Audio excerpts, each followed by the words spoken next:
भोलेनाथ पुष्पांजलि से बड़े प्रसन्न होते हैं। पुष्पांजलि में हाथ में फूल लिए जाते हैं और ऐसे हाथ में फूल रख करके, बहुतों के हाथ में ऐसे फूल होता है, ऐसे बगली खुजाते रहते हैं। सावधानी पूर्वक हाथ में फूल लेकर नेत्र बंद करके फिर पुष्पांजलि के मंत्र बोले जाते हैं। नाना सुगंध पुष्पाणि यथा कालो भवानी च पुष्पांजलिर्मया दत्त ग्रहण परमेश्वर, ऐसा बोल करके और भगवान को फूल समर्पित कर दीजिए। जैसे आप आरती करते हैं, मैं रोज की बात बता रहा हूँ, आरती होने के तत्पश्चात एक दो फूल अपने पास टुकरिया में रखिए और अपना घर का मंदिर छोड़ने से पहले एक दो फूल नेत्र बंद करके पुष्पांजलि के रूप में भगवान को समर्पित कर दें। पूजा में जितनी भी कोई त्रुटि हुई होगी, पूजा में जो भी कोई कमी रह गई होगी, तो लास्ट में एक फूल चढ़ाने से उस सब की पूर्ति हो जाती है। उसको पुष्पांजलि कहते हैं। तो बातें तो छोटी छोटी हैं, लेकिन इसमें आनंद बहुत है। मदीय पापा चलपात संभम प्रवर्तताम बात्सदैव बम बम बम वर्णन किया गया है। वंदे महेशम सुरसिद्ध सेवितम भक्तै सदा पूजितम पाद पद्मम। जिस महादेव की पूजा सभी देवता करते हैं, उस गौरी कांत की पूजा, तीन नेत्र वाले भगवान की पूजा, नीलकंठम शांताकारम शिखर शयनम नीलकंठम सुरेशम विश्वाधारम स्फटिक सदृशम शुभ्रवर्णम सुवांगम। भगवान को रुद्राक्ष की माला जितनी बढ़िया लगती है, स्फटिक की माला भी बहुत बढ़िया लगती है। तो शंकर जी के लिए एक ऐसी भी माला बनाइए जिसमें एक दाना हो रुद्राक्ष का और एक दाना हो स्फटिक का। तो ऐसी माला भी गूंथ कर बनी बनाई भी मिल जाती है। तो इसे श्लोक में यही तो वर्णन किया, स्फटिक सदृशम। भगवान के कंठ में जो स्फटिक की माला, एक माला का दाना रुद्राक्ष का और दूसरा उसमें स्फटिक का, ऐसी माला भगवान को आप चढ़ाइए। वंदे महेशम, सगरे देवता उस महेश को वंदना करते हैं। और जो महेश को रुद्राक्ष और स्फटिक की माला पहनाता है, उस भक्त को महेश प्रणाम करते हैं। क्या कमाल की बात लगी है।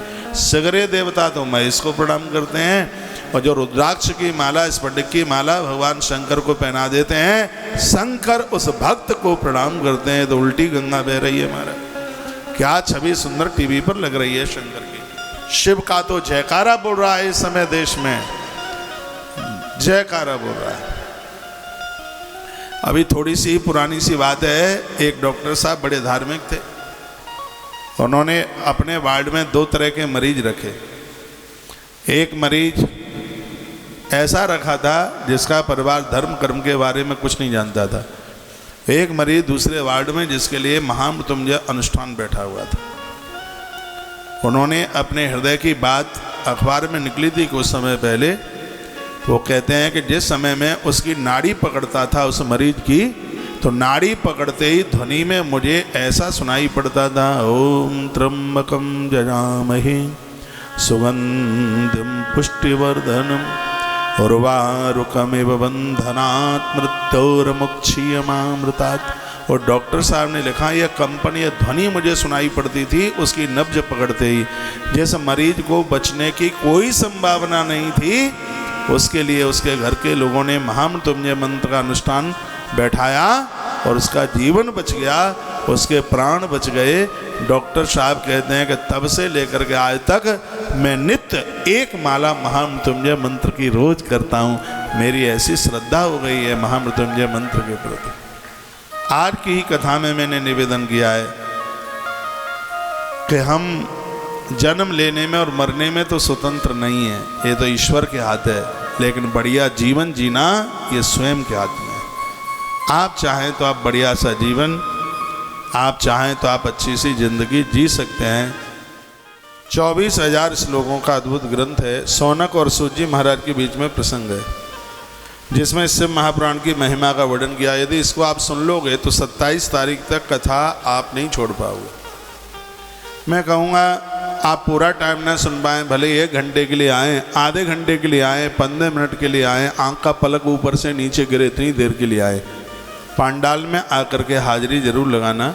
क्योंकि जो कथा कराते हैं उनको 1000 बेटियों के कन्यादान का फल मिलता है, जो कथा को सुनते हैं उन्हें 100 बेटियों के कन्यादान का फल प्राप्त होता है।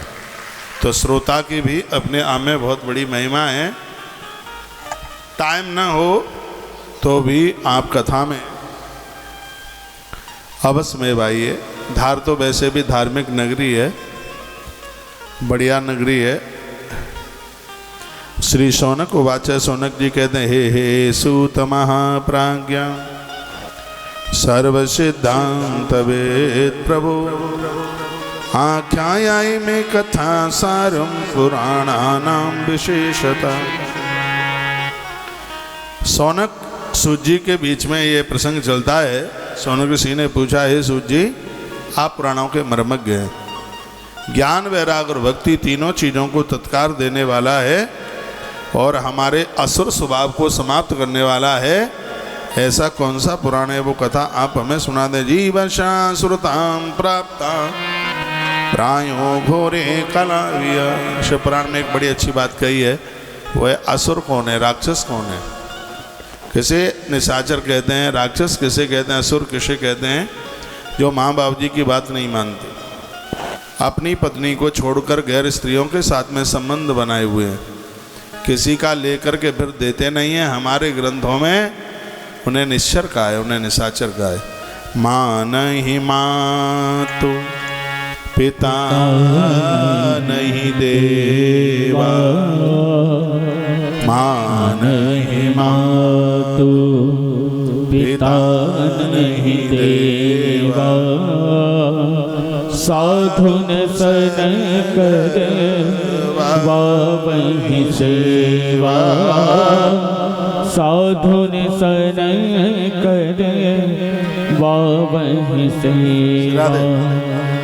जिनके यह चरण भवानी, सो ज्ञान होने से चर सम प्राणी, जिनके यह चरण भवानी, सो जाने होने से चर सम प्राणी, सो जाने होने से चर सम प्राणी। जो माता पिता की बात नहीं मानते, देवी देवताओं को कभी भी नहीं मानते, ऐसे लोगों को हमारे ग्रंथों ने, हमारे शास्त्रों ने निशाचर कहा।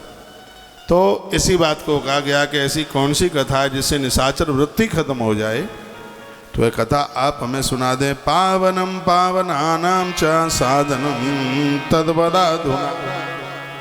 ऐसा कौन सा साधन है जो पवित्र को भी पवित्र अपने आप में कर दे, तो उसके बारे में आप बता दें। ये न तत् साधने नासु शुद्ध्यात्माया विशेषता, शिव प्राप्ति भवेतात सदा निर्मल चेतसा। देखो एक बात और सुनिए, चारों वर्णों में से किसी भी वर्ण में आपने जन्म लिया है, जो ईश्वर से दूर है वही अशुद्ध है और जो भगवान से जुड़ा हुआ है वही शुद्ध है। भले ही आपका जन्म, हमारा जन्म किसी भी वर्ण में हो, हम ऊंची जाति में जन्म लेकर के भी खोटे ऊट पटांग काम करते हैं, शराब पीते हैं, मछली खाते हैं और ऊट पटांग करते हैं, तो समझ लो कि हमारे हाथ का तो पानी पीने का धर्म नहीं है। और जिसका जन्म छोटी जाति में हुआ है वो तुलसी पहनते हैं, भगवान को वंदन प्रणाम करते हैं, एकादशी का व्रत करते हैं, भगवान की परिक्रमा करते हैं, उन्हें नित्य पूजते हैं। महाराज वह अपने आप में बहुत पवित्र हैं, बहुत शुद्ध हैं। शबरी ऐसी ही तो थी, इसलिए शबरी के होते चिष्ट बेर भगवान तुलसी राम जी ने खा लिए। और यहाँ तक कह दिया, जब शबरी ने कहा भगवान आप किसको मानते हैं, तो भगवान ने क्या सुंदर बात कही है। भगवान ने कहा मान हो एक भगत कर नाता। मैं जाति को नहीं, मैं भक्ति को मानता हूँ। जो भक्त के अंदर भक्ति है मैं उसको मानता हूँ।